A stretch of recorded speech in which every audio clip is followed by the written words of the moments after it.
Hey, what's up, everybody? This is Dan Nguyen, and I have a very special guest with me today. She is the owner of Loyalty Processing, and she helps business owners reduce their fees, their fears, and frustrations of accepting credit card payments. She can usually reduce your fees from 8 to 30% by putting them on a Interchange Plus program, and helps with all the switching, makes it painless. Make sure you get the right terminal gateway the easiest way.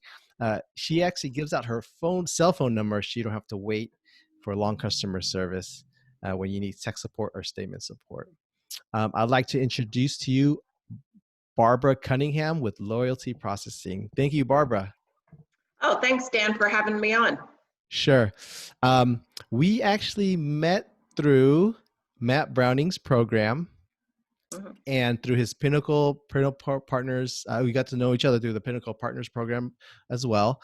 And I remember he asked you to talk about your business, and that's always kind of stuck with me because, especially as we go all virtual, all remote, the ability to accept credit cards and checks is probably more important than ever.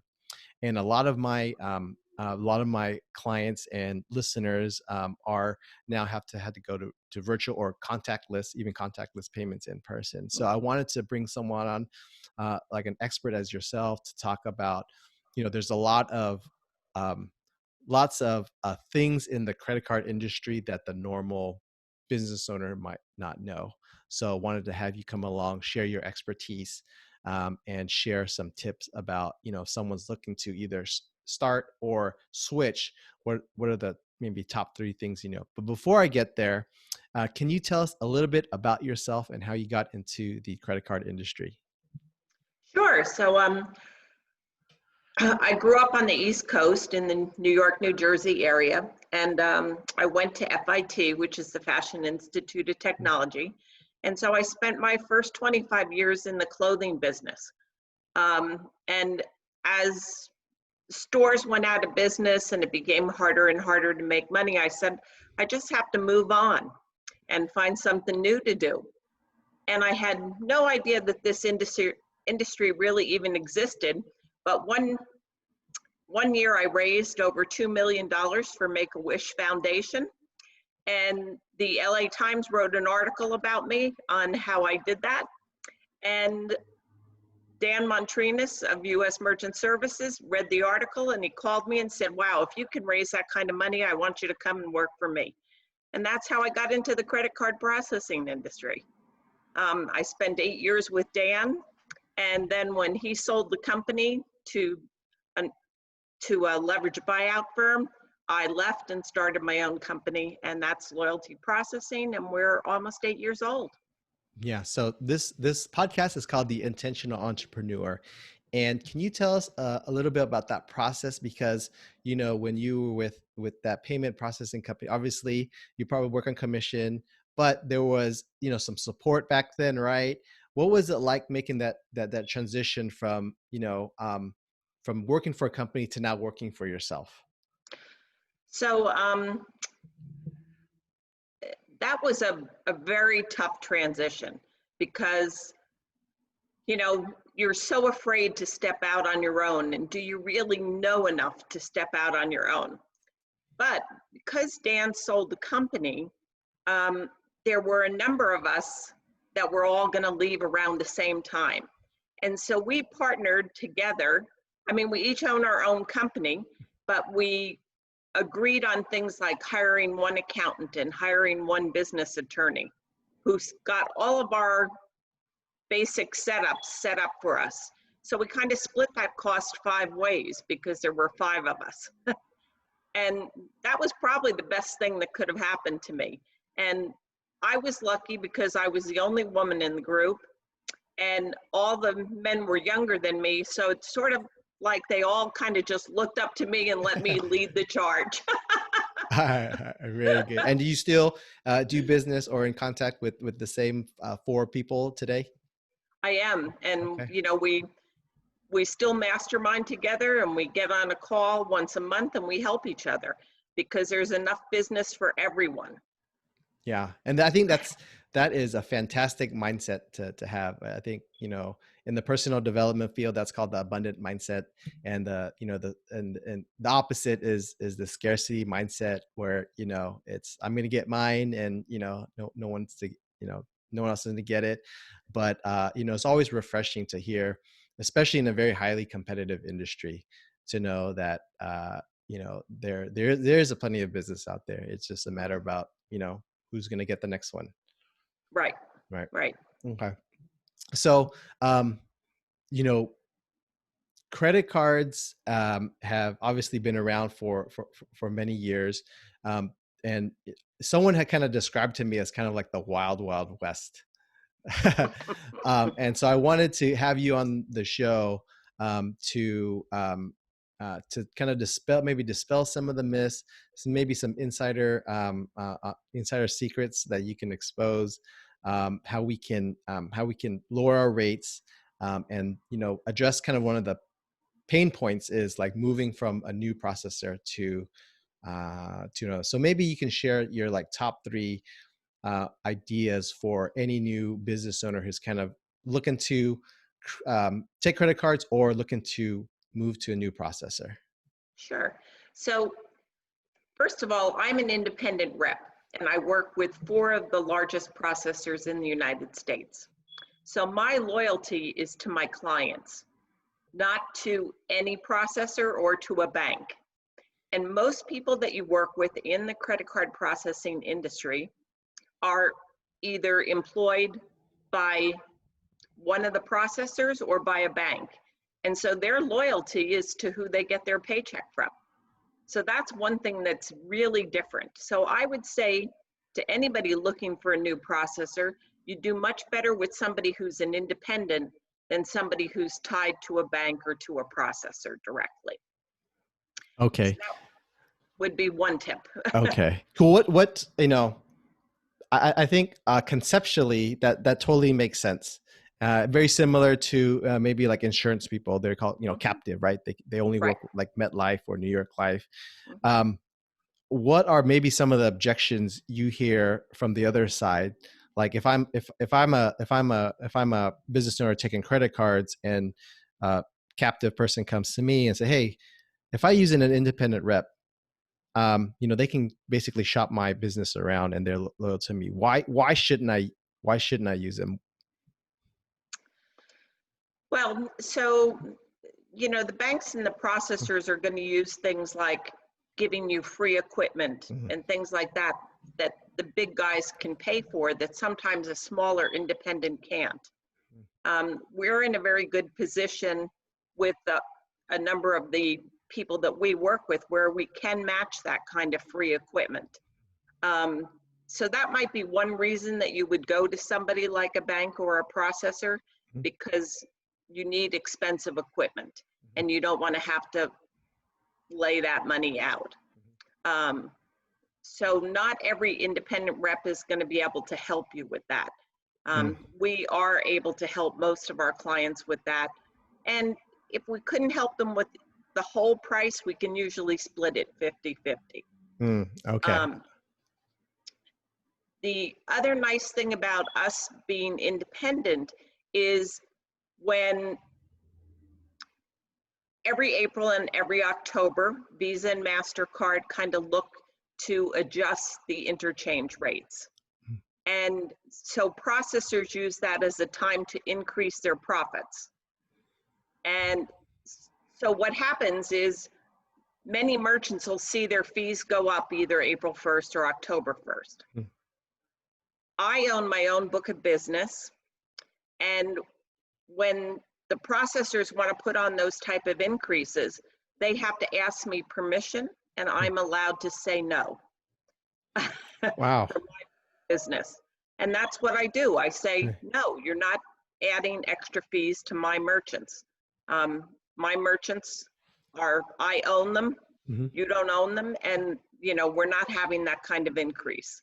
And so having an agent who can do something like that is also very good. And again, if I was working for one of the big processors or a bank, I wouldn't be able to say no. Do rates ever go down April 1st, or if anything, they stay flat? So interchange, the last time I saw any interchange rates go down was when the Durbin Amendment came into Mhm. position, which was back in about 2011, I think. And so all the rates on debit cards went down substantially. I mean, really substantially. And so since that Durbin Amendment is still in place, the merchants are still benefiting from that. Now, if Congress decides to change that, then, you know, those rates will go up. But it's very rare we see anything go down Yeah, as far as interchange. Yeah. yeah, I remember when that amendment came out, because I was at that time I had travel miles on my debit card, and I Hmm. was like, this is fantastic. And then when the amendment came out, they wiped it all out. I was like, what? I mean, I could appreciate it on the consumer side, but like I couldn't get miles using my debit card anymore. I couldn't use a credit card. Yeah. All right. So I mean, that's good to know that, you know, independent reps have some bargaining power, so that rates you know, can at least stay the same year after year. So what's the next thing we should know about, you know, about the credit card industry? So if a merchant is on a flat rate plan Mhm. or a tiered pricing plan, they're not getting the best rates. Mm. Okay. So if you're with somebody like Square, that's a flat rate plan, or Stripe. Um, and they have to account for the fact that they're going to get some business cards. So they're bundling the rate and it's going to be a little bit higher. Now, if you do a very low volume, because Stripe and Square are pay as you go, then until you're doing a solid $2,000 to $3,000 every month, I would tell you they are the best option for you. Yeah. And Yeah. I would tell you to stay put. That's where you want to be. You have to be doing a little higher volume to come to somebody like me, because we have some fixed monthly costs. Mm. We're not a pay as you go. Oh, okay. Okay. Okay. Yeah. Um, and then the other thing is, if you look at your statement and you see just two or three different, you see numbers like 3.30, 2.80, and 2.40, you just see 3 or 4 percentage rates. That means you're on tiered pricing. Mm. It's also not the best pricing plan. We put everybody on Interchange Plus, which is what Macy's and Costco and all the big boys have. Hmm. And we give that to every merchant. It's a little more complicated to understand it, but you don't really have to worry about understanding it. We watch it for you, and we send you quarterly reports to show you that we're keeping an eye on you. Yeah, I know in my industry there's some special rules on where money goes, but a lot of the um, law firms centric processors offer this flat rate. And I know I was talking to some colleagues, like they basically calculate the effective rate, Mhm. you know, of what they're paying, and it's actually about 1% higher than what is advertised, you know, because there's always business cards and all these additional fees that are associated with it. But I mean, thank you for sharing, because I think we all want to pay less fees, less overhead in our business. And um, you did mention, you know, Square and flat rate, and I remember your presentation, um, and I like how you were very open and honest about it. It's like, hey, if you're just starting out, just stick with those. That's the best you're gonna get right now. It's not worth it for you to move up to the next tier. And I think you just mentioned about maybe about $2,000 or $3,000 per month, Mhm. then these business owners should start thinking about talking to someone like you. Correct, Right. correct. Very Because good. that's when it starts to make sense. Okay. And if somebody talks to me, I'm very honest. Mm-hmm. If if I'm not the best solution for you, I will tell you that I am not the best solution. and I'll tell you who is. Okay. So If you can ballpark, how many clients, maybe out of 10, do you actually reject because, or refer out because they're not, they're not a right fit? Maybe there's a better fit somewhere else. um, maybe 2 or 3 of them. Yeah. Okay. Yeah. And I think it's important to work with the right person, um, to adjust your needs at your particular level so you can get the best service. Hmm. Right. Right. Yeah. So what's another thing that, someone or business owner might need to know about uh, taking credit cards? So I would always say to any business owner, never sign a lease for equipment. Hmm. Never, ever, ever sign a lease for equipment. Okay? Yeah. Because they'll try to lease you a terminal for $49 a month on a 4-year lease. So you're going to spend over $2,000 on that, and the terminal's only worth about $400. So Yeah. I'm shocked at the number of people that I run into, even today, that sign a lease. And there's no way to get you out of that. Yeah. Absolutely no way. Yeah. So I just say, if you've got somebody who's hustling you and trying to get you to sign the lease, just turn around, walk away, and close the door. They are not doing anything that's in your best interest. They're only looking to get themselves a big chunk of money. So Yeah. Yeah. So would you advocate, would you still advocating leasing from the right party or buying it outright? Or I think you mentioned before you can go 50-50. right. So most companies will help you with equipment Mm-hmm. if they're a good, valid company. Um, for us, you know, well, we try to provide the terminals for free. Mm-hmm. And if we can't, sometimes we might ask you to chip in $100. Okay. So, Yeah. and that was much better than signing a lease for 4 years at $50 a month, right? Yeah. Yeah. So, and if somebody's smaller and they don't need to have a credit card terminal, a lot of times we just put them on a gateway, and so there's no outlay at all. Oh, okay. Okay. Hmm.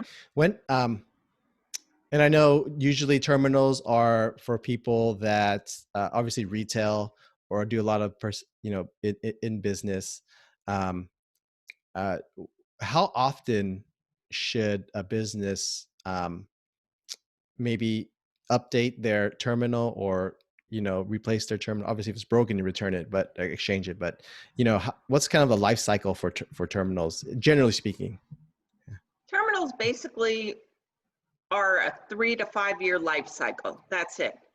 And any merchant who hasn't had their statement reviewed in 2 to 3 years is missing the boat. Mm. They're overpaying, because if they haven't had it reviewed in 2 or 3 years and they're not with somebody like me who's an independent, their fees have gone up. And they've crept up ever so slowly that you didn't notice it, but over the course of that time, they added on this little penny here and a little penny there and a couple more basis points here, and and though it's crept up, believe me. So you should have a review done every 2 to 3 years, and especially if your volume spikes. Right. So speaking of reviews, I think it's um, always, if it's time to change to a new processor, you talk about, I think a lot of businesses don't want to change because it's a real pain in the butt. Tell me some of the things that you do for your clients to make that process as smooth and painless as possible.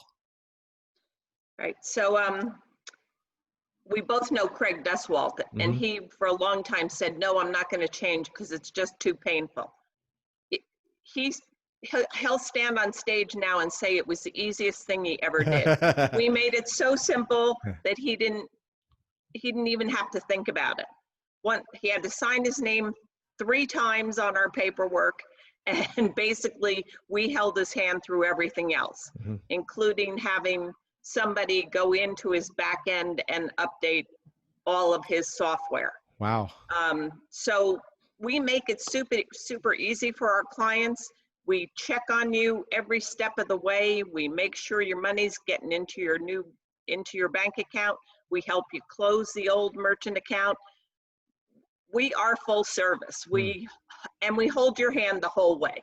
Yeah. So we don't leave anybody out there not knowing what they're doing. Um, Yeah. and if you have employees and they need training, for one of my larger clients, I had to train over 120 employees. And, we had about 12 or 15 online sessions where I trained them in small groups, and then everybody was up to speed. Right. So, Speaking, I know you have a wide range of clients. Your biggest client, the last time I talked to you, was a very large apparel e-com company. But if you could, what's your sweet spot? Like, this type of client I can do all day long, and this is the type of client I enjoy working the most with. So I love B2B businesses, because I can usually go in and save them a tremendous amount of money because they're not getting the special benefits of level 2 and level 3 pricing. Mm-hmm. And we can hook them up to that so that there's no extra work for them, but they get better interchange rates. So I love working with them. And if they do over $1 million in sales volume, that's a perfect client for me. Great. $1 million in annual sales. Right. Fantastic. Right. Okay. So if there is one more thing you can share that you can uncover about the, what you do for your clients, what would it be? Well, so one of the biggest frustrations we hear people talk about is you call into the help desk and you get some person you can barely understand on the phone, who's reading the script to you. Mm-hmm. And you've been on hold for 15 minutes. So we make that really easy. We give you our cell phone numbers. A lot of the terminals or gateways that I can troubleshoot myself because I've been in the business 16 years. If I can't, I say to you, hang up, I'll get the help desk on the phone and we'll call you back and conference you in when I have them. All right.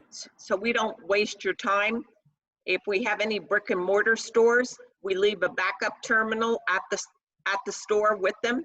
So when you have that problem and you can't do the transaction, you just go get your backup terminal and you plug that in. So we make it super simple for our clients so that there's just no hassle and no frustration and they don't miss a sale. Because that's the name of the game. You don't want to miss a sale if you've got a customer standing in front of you. Yeah, absolutely. I remember I was getting my hair cut and the internet company came out because they had to do some repairs. So the internet went down. And so the stylist initially couldn't process it because it was kind of internet, but not totally the same thing. But I think it goes to the idea that you need to be able to process payments anytime that you got a customer, because you could be losing that customer. Fortunately for her, she turned on the hotspot on her phone and was able to get it. But certainly, you don't want to have a delayed payment or miss a customer that way. Okay. Fantastic. Yeah. Dude, I've learned so much, even though we've talked before and you shared so much before about the credit card industry. So right now, we're going to kind of go into the rapid fire question section. And so just answer the first thing that comes to your head. All right. You ready? Sure. All right. Who do you look up to? Eleanor Roosevelt. She was just one of my favorite people. The best business book you've ever read? Og Mandino's The Greatest Salesman in the World. Even though I've read things that have been written much more recently, that book still just really resonates with me. The best business advice you've ever received? So the best business advice I've ever received is to handle yourself, use your head, but to handle others, use your heart. Oh, wow. And that's a quote from Eleanor Roosevelt. It's one of my favorites. Okay. If you could do one thing over again, what would it be? I would have gotten out of the garment industry sooner. All right, and finally, you lose everything. The only thing you have is your computer, your cell phone, and your laptop. How do you rebuild your business in 30 days? Wow, you just create a plan, a strategy of how many calls to make a day and what you need, and you stick to it. Okay, and then actually, final question, and what's your biggest challenge in your business today? Well, it's always a challenge to find new clients and get them to come on board. Um, we get a lot of referrals, needless to say, but we also do a lot of cold calling still. And, you know, it still works. You find companies that you're able to target, Yeah. that I know something about, and we can usually help them save a lot. Yeah, kind of on that route. Sorry to kind of extend this a little more. I think, you're talking about cold calling. There's a lot of credit card processing and agents out there. How are you able to kind of get past the gatekeepers? I don't know if I want to say, credit card processors are dime a dozen, but there are a lot of them, and they're calling a lot of businesses. How are you able to kind of get to that next level and able to, sign your clients and retain your clients? So we focus on certain niches, and in the niches that we like to focus on, we have the biggest names in those industries. Hmm. So like in the wholesale flower business, we have Misty Flowers, we have Camflor, and we have H&M. Everybody in that industry knows one of those three guys and maybe knows all three of them. So we go out, we get the biggest name we can find, and we secure them as our customer. And then we say, well, if they trust us, you can trust us. Yeah, that's totally social proof. And other people trust you, and certainly you can trust that. All right, thank you very much, Barbara. If we want to learn more about you and your company, where can we go? So you can go to my website, loyaltyprocessing.com. And while you're on the website there, you'll see a little box. You can click it, and you'll get our 5 surefire signs that your credit card processor is ripping you off. Okay. So one-page document that'll give you all the clues to look for on your statement. Okay, we'll put that link in the show notes, and how you can get that cool download. Thank you again, Barbara, for spending your afternoon with us. It's been very informative, and again, thank you for your time, and we'll talk again soon. Terrific. Thanks for your time, Dan. Okay. I enjoyed it. Bye-bye. My pleasure.